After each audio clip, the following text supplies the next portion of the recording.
जुम्मे का दिन ही कायम किया है। अपने बाप का बदला लेने के लिए इब्लीस का बाप बनकर सामने ना आया तो आकर मेरे मुंह पे थूक देना।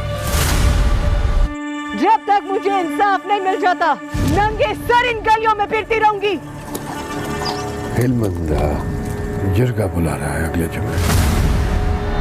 खुदा ने क़यामत के लिए भी देख मेरी तरफ।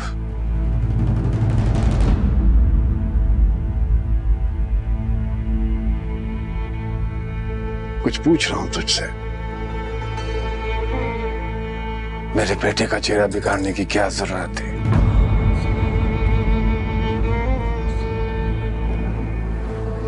देख इधर।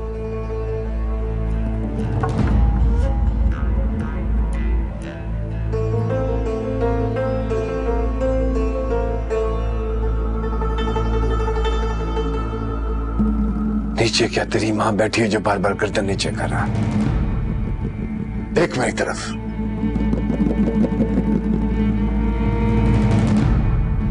उसे कत्ल करने का इतना ही शौक था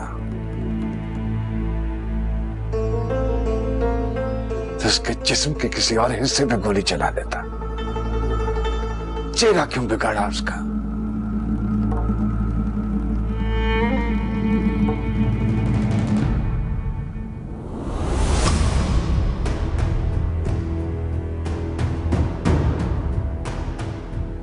ऐसा काम करने की क्या जरूरत थी जिसका जवाब न दे सको?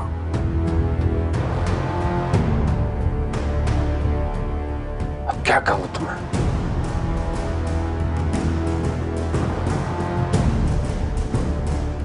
बहुत जुल्म और बगैरती की है तुमने।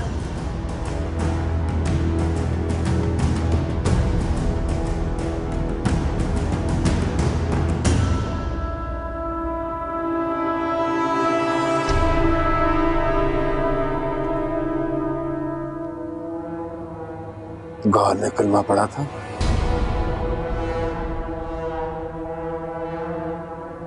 तूने उसको मोहलत दी थी। कुछ पूछ रहा हूं तुझसे। नहीं।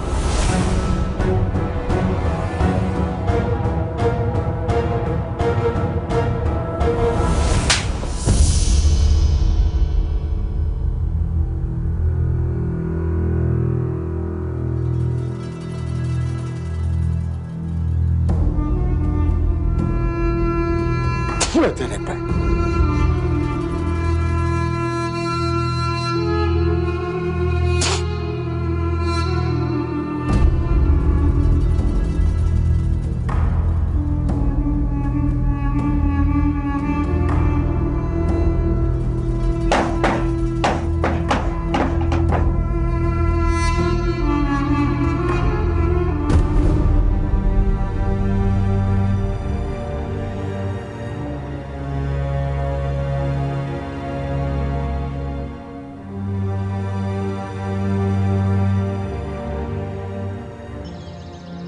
तोरा पता करो जाकर कि बगैरत का जिरगा भी बैठा या चला गया। मुझसे भी इंतजार नहीं होता। मैं कब तक छुप कर यूं बैठा रहूंगा? अभी तक तो जा चुका होगा।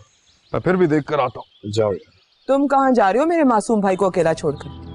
काम है जरूरी। अच्छी तरह जानती हूँ तुम्हें क्या जरूरी काम। इसीलिए जा रहे हो ना कि तुम्हारी गैर मौजूदगी में तुम्हारी बहन मेरे मासूम भाई को वर्गला सके। तुम्हारी साजिश कभी कामयाब नहीं होगी तौरा खान। तुम्हारी बहन मेरे भाई की दुल्हन कभी नहीं बनेगी इंशाअल्लाह। तौबा। पानो तुम हर वक्त बदगुमानी की बातें क्यों करती रहती? बदगुमानी की बातें नहीं कर रही, सच कह रही। दादी ने मेरा मान रखते हुए तुम्हारी शादी सैफुर रहमान की बहन से तय की है और इस आदमी की हर साजिश को नाकाम कर दिया। क्या? मेरी शादी? हाँ, अगले जुमे तुम्हारा निकाह।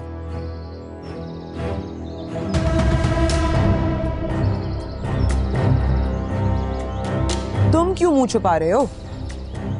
क्या लगता था तुम्हें तुम कामयाब हो जाओगे?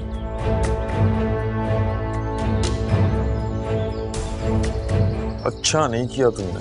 मेरे साथ भी कभी किसी ने अच्छा नहीं किया, लेकिन दाजी ने आज मेरी बात मानकर सब अच्छा कर दिया। आज मैं बहुत खुश हूं कि जो तुम चाहते थे वो मैंने होने नहीं दिया।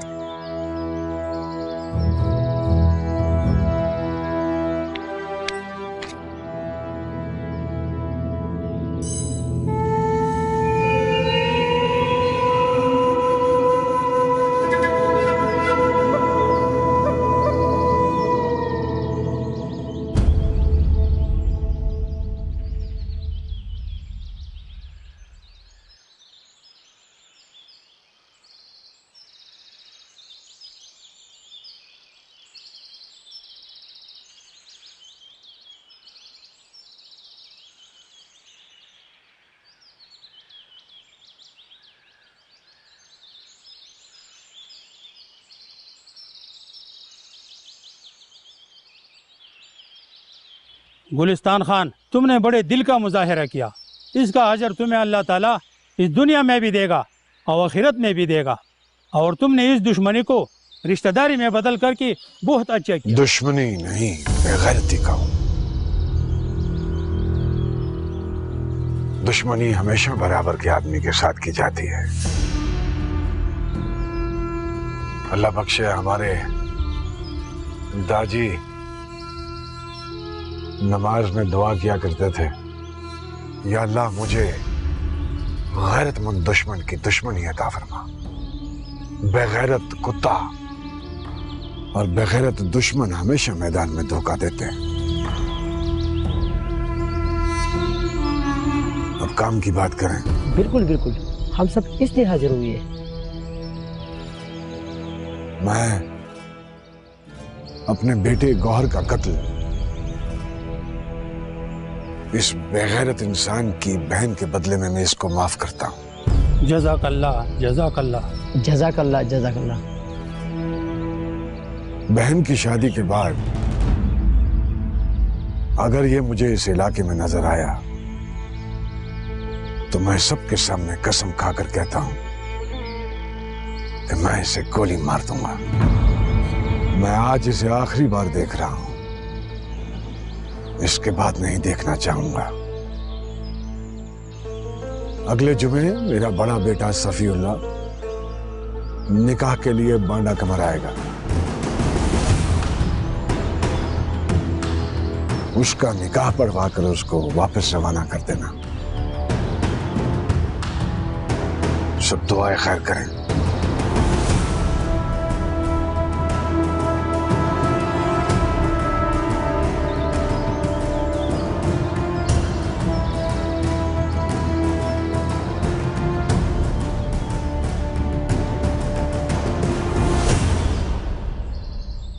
दुर्खने, दुर्खने, अरे क्या हो गया है?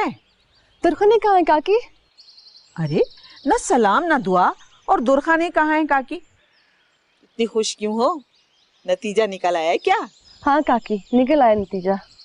दुर्खाने तो फेल हो गई होगी खैर से। नहीं काकी, हमारी पढ़ाई का नहीं, वो गुलिस्तान खान वाले मसले का नतीजा निकल आया। क्या फैसला हुआ? मेरी शादी हो रही है उसके बेटे के साथ अगले जुमे। मुबारक हो चुने, तुम इस इम्तिहान में भी पास हो गई हो, बगैर किसी मेहनत के पास हुई हो। अरे तोबा तोबा, उस बेचारी की जिंदगी तबाह हो रही है और तुम उसे मुबारकबाद दे रही हो। पागल हो गई हो क्या? अम्मा अम्मा, इसकी जिंदगी तबाह नहीं हो रही, शादी हो रही है इसकी। अरे इस शादी से तो मौत बेहतर है। देखो उस बेचारी की जिंदगी बर्बाद हो रही है, ना तो ससुराल में उसकी कोई इज्जत होगी और ना कोई जगह। इधर आ मेरी बच्ची, इधर आ, मेरे गले लग जा और रो ले अपनी किस्मत को। या अल्लाह, तू मेरी बेटी को सास के जुल्म सहने की तौफीक अता करना, इसके शौहर के दिल में इसके लिए रहम डालना। अम्मा खामखा रो रही हो, वो खुश है इस शादी से। खुश कहाँ है बेचारी? अरे भाई की जिंदगी बचाने के लिए उसकी कुर्बानी दी जा रही है। अरे कुर्बान होते वक्त तो जानवर भी चीखते हैं, और हम औरतें, हम तो कुर्बान भी होते हैं और हमें चीखने की इजाजत भी नहीं होती। चलो इससे पहले कि अम्मा तुम्हें चीखने में मजबूर कर दें।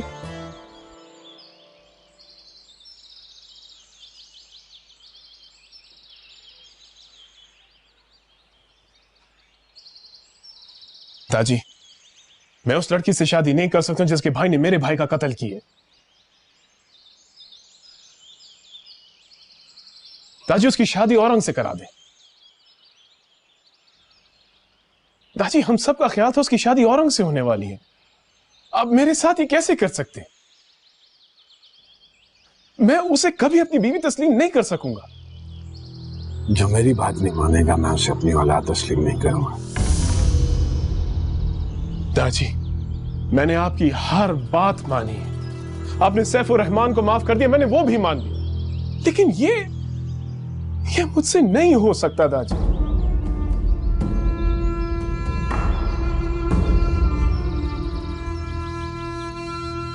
अगर पलवशे तुम्हारी बीवी बनी तो बानो हम सबका जीना हराम कर देगी।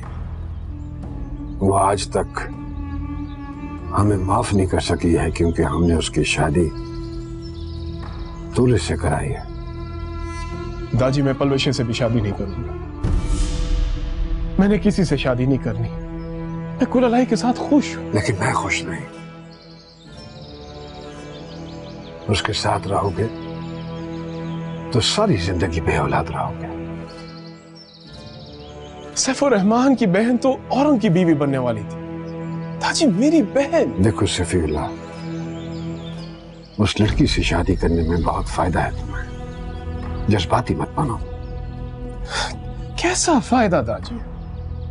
ये समझो कि वो लड़की तावान में तुम्हारी बीवी बनेगी और तावान में आई हुई लड़की सारी जिंदगी तुम्हारे सामने सर नहीं उठाएगी, बल्कि तुम दोनों की खिदमत करेगी।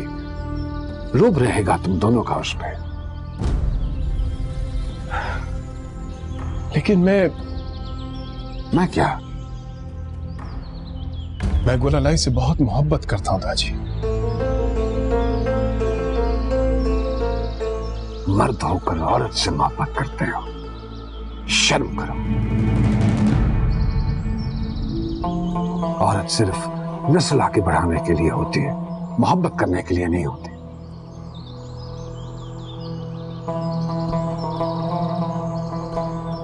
और गुलालाई से तुम्हारी नस्ल आगे नहीं बढ़ेगी। इसीलिए कहता हूं, नई शादी से नस्ल आगे बढ़ाओ और पुरानी से मोहब्बत करो। हमारी नस्ल तो औरंग से भी आगे बढ़ सकती है दादी। उस नाफरमान की औलाद से मुझे कभी मोहब्बत नहीं हो सकती। उसकी औलाद उस जैसी होगी, तुम्हारे जैसी नहीं। हमें तुम्हारी औलाद चाहिए।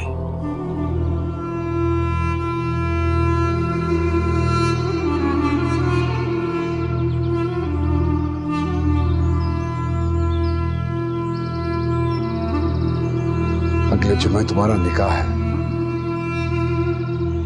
हम सबको शर्मिंदा मत करवाना।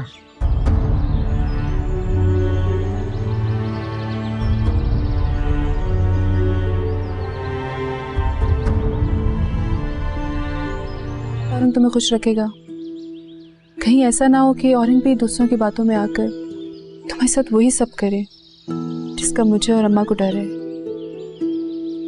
औरंग दूसरों की तरह नहीं है। अगर वो ऐसा होता तो यहाँ पे गांव वालों के साथ ही रहता। वो तो यहाँ से निकला ही इसीलिए कि वो मुख्तलिफ है। अल्लाह करे ऐसा ही हो जैसा तुम सोच रही हो। इंशाल्लाह सब ठीक हो जाएगा, तुम फिक्र न करो। और वैसे भी पुरानी मोहब्बत का कुछ तो ख्याल रखेगा ना वो। चुप कर जा कमीनी। अम्मा ने सुन लिया तो रोते रोते आ जाएगी, कहेगी बेचारी दोज़ख में जा रही है और तुम कह के लगा रही हो। दोज़ख में तो नहीं, मैं तो अपने औरंग की जन्नत में जा रही हूँ। अच्छा सुनो, औरंग से कहना कि वो तुम्हें अपने साथ शहर ले जाए। कहीं ऐसा ना हो कि वो तुम्हें यहाँ छोड़ जाए, फिर महीने के महीने आई ही ना। मैं ऐसा कुछ नहीं कहूँगी। क्यों बेवकूफ? मुझे कहने की जरूरत ही नहीं पड़ेगी, वो खुद ही मुझे शहर ले जाएगा। देख लेना, एक मिनट भी मेरे बगैर नहीं रह सकेगा वो। वाह जी वाह, अभी से इतना गुरूर? किस बात का गुरूर है? अपने हुस्न का? मोहब्बत का। मोहब्बत का नहीं, शादी का। पता नहीं लड़कियां शादी करते ही इतनी मगरूर क्यों हो जाती है। मुझे क्या पता, मेरी तो अभी तक शादी भी नहीं हुई। शादी नहीं हुई और अभी से इतनी मगरूर हो रही हो? शादी के बाद तो मुझे पहचानोगी भी नहीं। मैं तुम्हारी तरह बेगैरत नहीं हूँ जो भूल जाऊंगी। खबरदार आइंदा ऐसी बात ना करना। अच्छा ठीक है, ये बात नहीं कहूंगी, लेकिन एक बात जरूर कहूंगी। औरंग से कह के मेरा भी शहर में किसी से रिश्ता करवा देना। डॉक्टर हो तो बेहतर है, वरना पायलट और अंग्रेजी का प्रोफेसर भी चलेगा। औरंग तो नहीं, मैं खुद तुम्हारे लिए लड़का ढूंढूंगी, और वो भी तुम्हारी फरमाइशों के मुताबिक। डॉक्टर, पागलों का, ताकि तुम्हारा इलाज मुफ्त हो सके। हम दोनों कितने अरसे के बाद ऐसे हंस रहे हैं ना। पता नहीं तुम्हारे जाने के बाद मैं किसी के साथ ऐसे हंस भी सकूंगी या नहीं। मेरा तुम्हारे अलावा कोई भी नहीं है। मेरा भी तुम्हारे सिवा कौन है? औरंग है ना।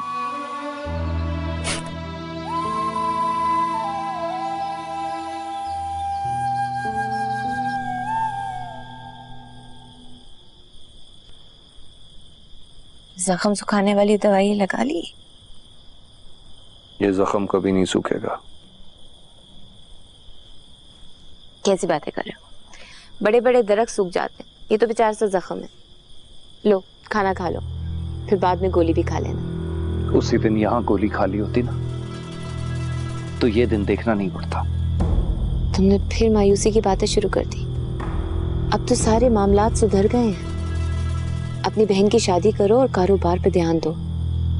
इस तरह से इन बातों के बारे में सोचते रहोगे तो दिमाग खराब हो जाएगा। तुमने शीरी को बताया कि उसकी शादी गुलिस्तान खान के बड़े बेटे से होने वाली है? बड़े छोटे का फर्क बताने की जरूरत ही क्या है? उसे बस इतना बताया कि उसकी शादी जुम्मे को हो रही है। निकाह के वक्त उसे पता चल जाएगा। फरूक काका के साथ शहर जाना, वहां से जहेज का कुछ सामान, कपड़े वगैरह खरीद लाना, आते हुए गुलिस्तान खान के घर पहुंचा देना। फैसले के निकाह में भेजी हुई लड़कियों के साथ जहेज नहीं भेजा जाता। लोग तरह तरह की बातें करेंगे। लोग तो फिर भी बातें करेंगे,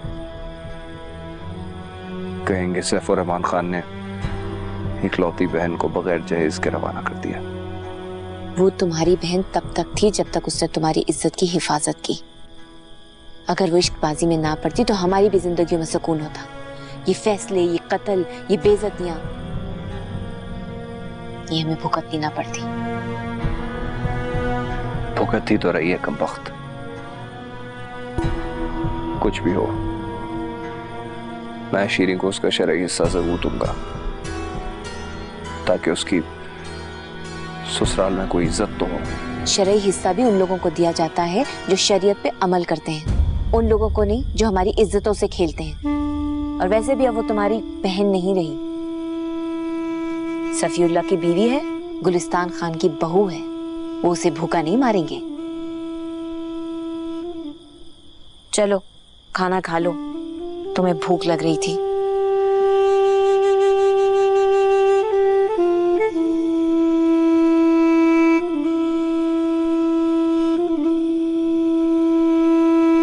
गुलिस्तान खान ने फैसला किया है, कुछ सोच समझ कर ही किया होगा। क्या सोचकर? अब अगर मैं गुलिस्तान खान की सोच तक पहुंच सकती तो यहाँ तुम्हारे साथ बैठकर अंदाजा लगा रही होती। तुम इस फैसले से खुश नहीं हो। नाराज भी नहीं हूं और खुश भी नहीं हूं।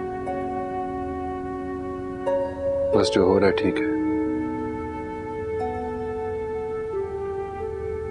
मेरी तो ख्वाहिश थी कि उस लड़की से तुम्हारी शादी होती, लेकिन मेरी ख्वाहिश से क्या होता है? अगर इस घर में मेरी ख्वाहिश पे कुछ हो रहा होता तो अपना बेटा कत्ल करा के ना बैठी होती। खुदा के हर काम में कोई ना कोई मसलियत ही होती है, इसमें भी कोई अच्छाई होगी। किसी के कत्ल में क्या अच्छाई होगी? मैं सफीउल्लाह और शीरी की शादी की बात कर रहा हूँ। एक बेटा कत्ल हो गया, दूसरे की कातिल की बहन से शादी हो रही है, तीसरा होते हुए भी नहीं है। पता नहीं क्या अच्छाई होगी। मैं तुम्हारे साथ हूँ,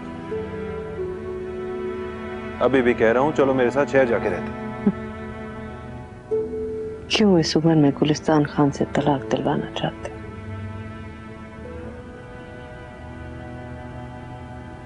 पहले एक दफा तो खामोश हो गया था, अब चुप नहीं रहेगा।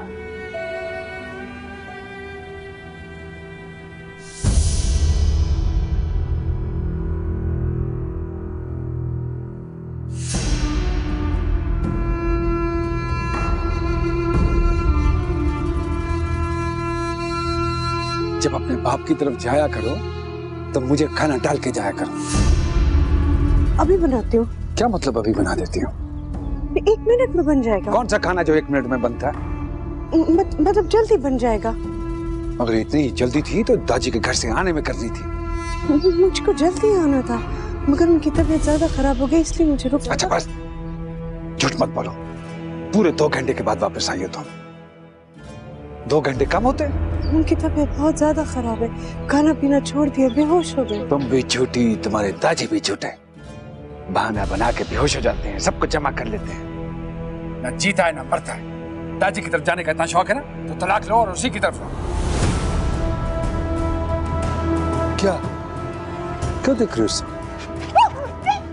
दादी, दादी, बस करे दादी। हर रोज बहाने बनाकर मेरी माँ को मारते रहते हैं। आज के बाद अगर आपने मेरी माँ को हाथ भी लगाया तो खुदा की कसम आपको जिंदा नहीं छोड़ूंगा। आपका क्या ख्याल है कि आपके सामने कोई नहीं बोल सकता? मैं बोल सकता हूँ। आए मारे मुझे, खड़ा हूँ आपके सामने। अम्मा, नानी। कितनी भारी शाम थी वो। उस रात हम दोनों के बाप फौत हुए थे, तुम्हारा मिट्टी में दफन हुआ और मेरा जीते जी मर गया।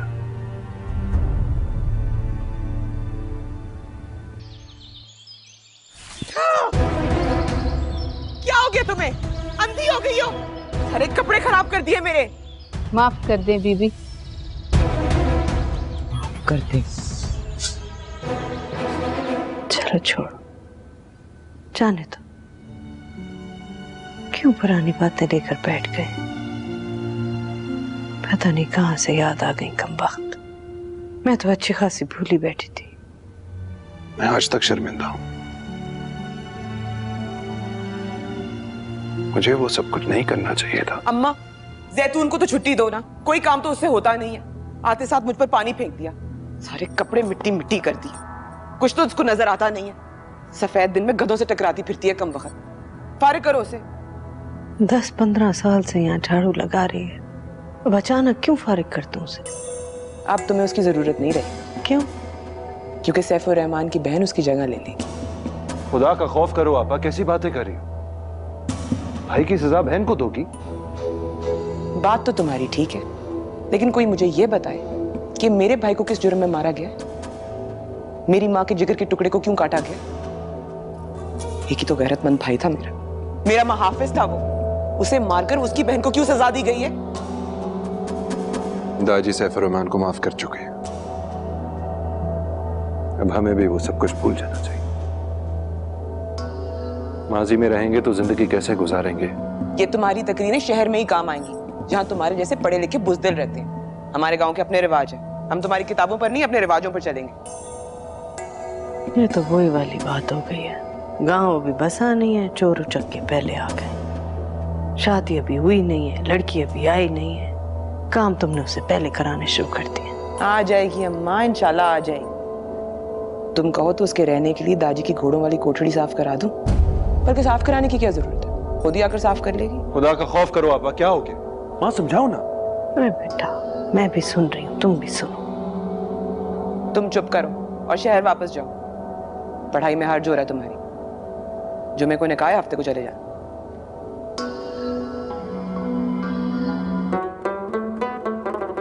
वाह तुरखनी बीबी वाह, कैसे लिखा है? बहुत अच्छा। तो हाथ दो। इस पे किसका नाम लिखूं? अपने अब्बा का लिख दो। अपने अब्बा का। मेरे बाप का नाम क्या था? क्या था? गुलमर्जान खान। गुलमर्जान खान, ठीक है ठीक है। ये क्या कर रही हो? खुद ही तो बोला अपने अब्बे का नाम लिखो। बकवास ना करो, जल्दी लिखो, भाभी आ जाएगी। अच्छा ये बताओ कि उसका नाम अंग्रेजी में लिखूं कि उर्दू में? अंग्रेजी में। अच्छा जी, क्यों? समझा करो ना, पढ़ा लिखा आदमी है, अपना नाम अंग्रेजी में देखेगा तो खुश हो जाएगा। अच्छा अच्छा चलो स्पेलिंग बता दो। बड़ा ए,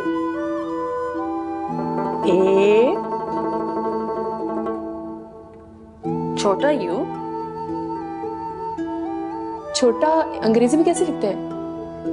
क्या है ये? लिखो। खुद ही तो कहा छोटा यू। सिर्फ यू। अच्छा सिर्फ यू। यू।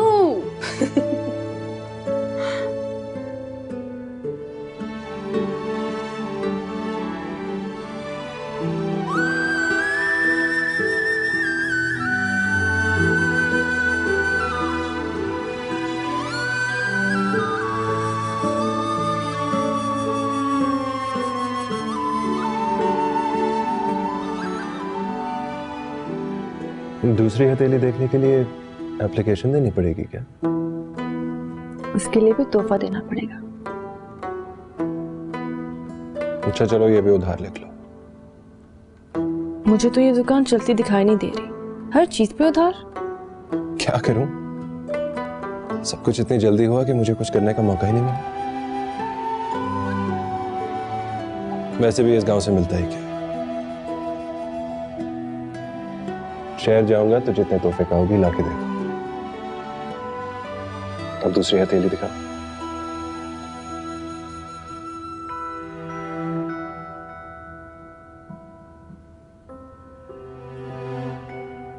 मेरा नाम तुमने इंग्लिश में लिखा है और अपना उर्दू में, क्यों? शहर और गांव का फर्क साबित करने के लिए। लेकिन दोनों नाम अलग अलग लिखती है, एक साथ भी तो लिखे जा सकते थे।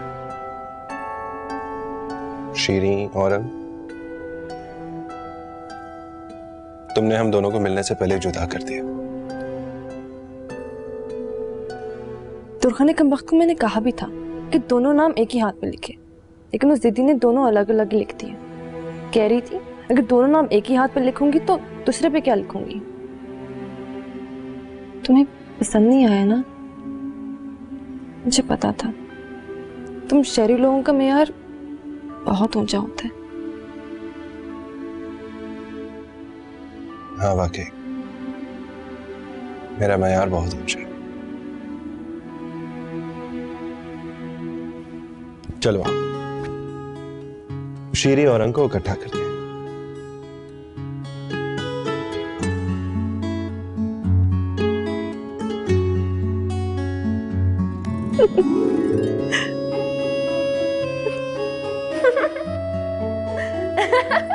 तुम्हें क्या हो गया?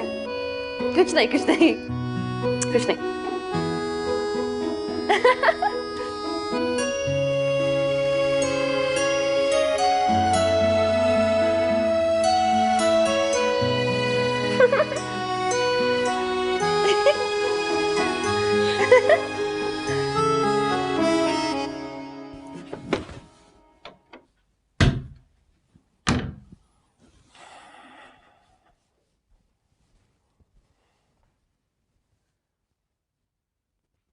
मुझे भूख नहीं है।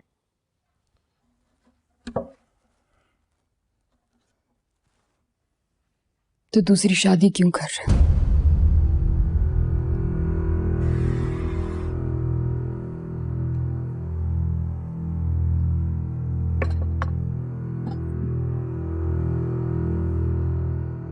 बात सुनो।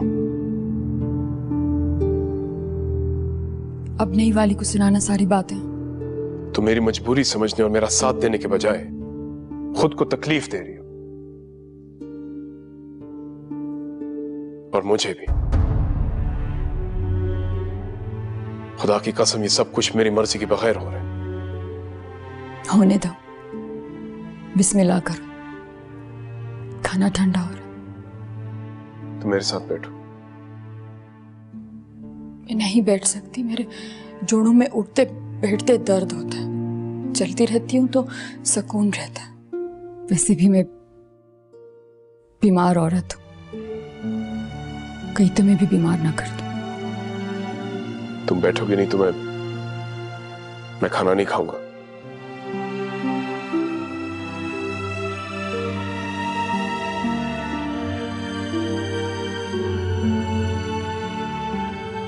खाना खा लो, ठंडा हो जाएगा। तुम्हें याद है जब हमारी नई नई शादी हुई थी,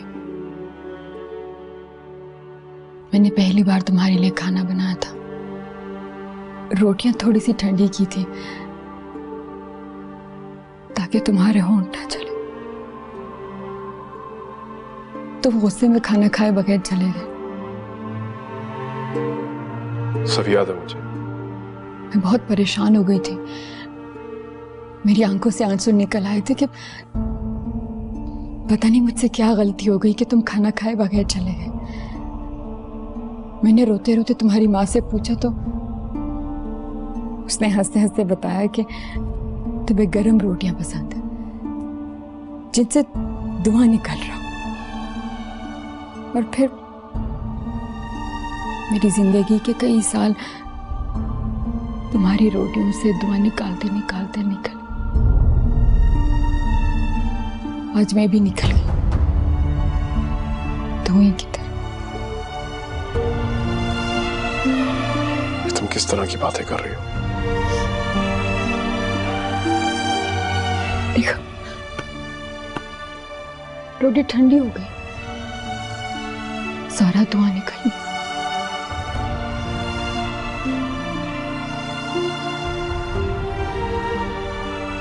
तुम्हारी माँ ने तो मेरे पूछने पे बताया था मुझे, लेकिन मैं तुम्हारी नई दुल्हन को आते साथ ही बताऊंगी कि तुम्हें हमेशा गर्म रोटी लाके दे,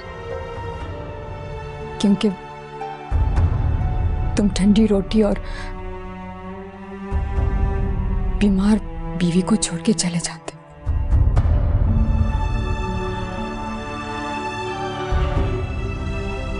मैं कहीं नहीं जा रहा।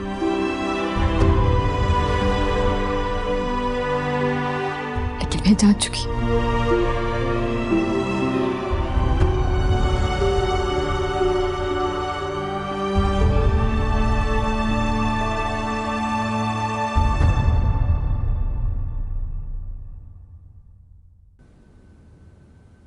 कौन कौन जाएगा? कहाँ? सफीउल्लाह की दुल्हन को लेने।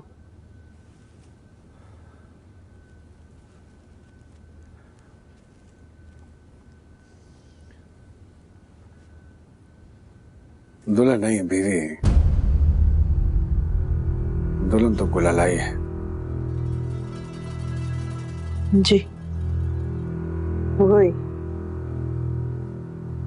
कौन कौन जाएगा सफीउल्लाह की तो बीवी को लेने?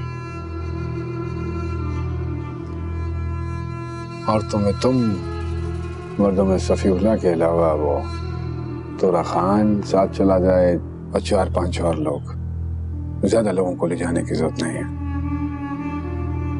मैं तो नहीं जाना चाहती।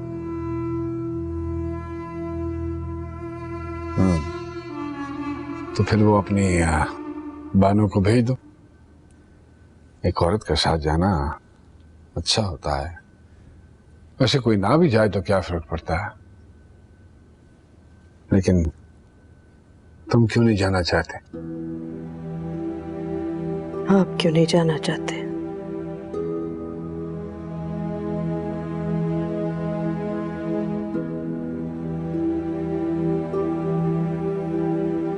कर्जे की वसूली हमेशा मेरे बेटे करते आए हैं। ये सफीउल्लाह की शादी नहीं है, वसूली है।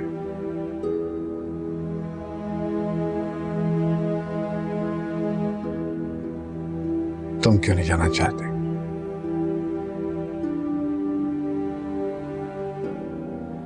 जिस इलाके से मेरे एक बेटे की लाश आई हो, उसी इलाके से किसी दूसरे की बेटी की लाश को दुल्हन बनाकर लाने की हिम्मत नहीं है।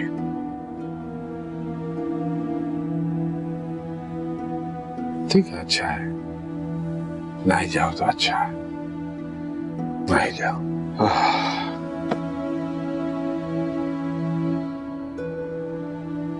आप औरंग को नहीं भेजेंगे?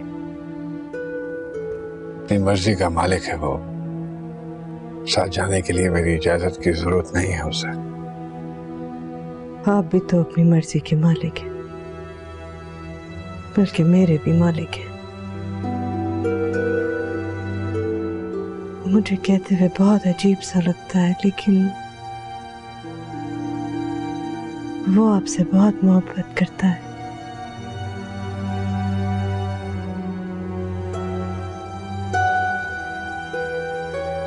जाते हुए ये बल्ब बंद कर जाना।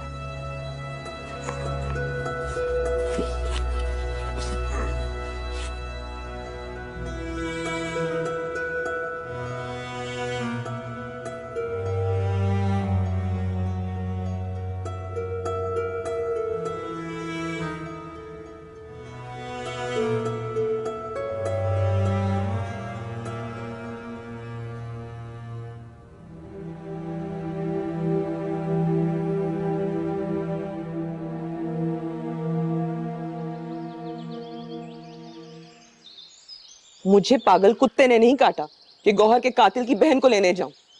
किसी ना किसी औरत का जाना तो जरूरी है ना। हर बात पर जिद मत किया करो, जाओ जाकर तैयारी करो। मुझे कोई शौक नहीं है जलील होने का। नहीं, तुम्हें तो दूसरों को जलील करने में मजा आता है। हाँ आता है। अगर मैं खुद जलील जिंदगी गुजार रही हूं तो क्यों ना करूं मैं दूसरों को जलील। अगर तुमने तोरा का ढोल मेरे गले में ना डाला होता ना, तो आज ढोल बजाती जाती और ले आती दुल्हन को। मैं नहीं जाऊंगी। हर मौके पर अपने और तोरे की बात लेकर मत बैठ जाया करो, कुछ खुदा का खौफ करो। जब तक तोरा या मैं जिंदा है ना अम्मा, ये बातें तो चलती रहती। दुआ करो हम दोनों में से कोई मर जाए। और अगर किसी औरत का जाना इतना ही जरूरी है तो गुललाई को भेज दो ना, जाकर ले आए अपने शौहर की दूसरी बीवी को। किसी को जाने की जरूरत नहीं है। मैं शादी नहीं कर रहा हूं, दाची का वादा और तुम्हारी जिद पूरी कर रहा हूं। ये तुम्हारा दिया हुआ अज़ाब है जो मुझे उठाना पड़ रहा है। मैंने कौन सी जिद की है? देखो माँ, बहन से कोई इस तरह बात करता है? तुम बहुत बहन वाला प्यार दिखा रही हो। अच्छा, नाराज ना हो, आ रही हूं। हम दोनों बहन भाई मिलकर ले आएंगे तुम्हारी दुल्हन। खुदा की कसम मेरा बिल्कुल दिल नहीं करता, लेकिन तुम्हारी खुशी के लिए चलती हूँ। खुशी? कौन सी खुशी? इस जनाजे पर सिर्फ मर्द जाएंगे, किसी औरत के जाने की जरूरत नहीं है। मैं जाऊंगी।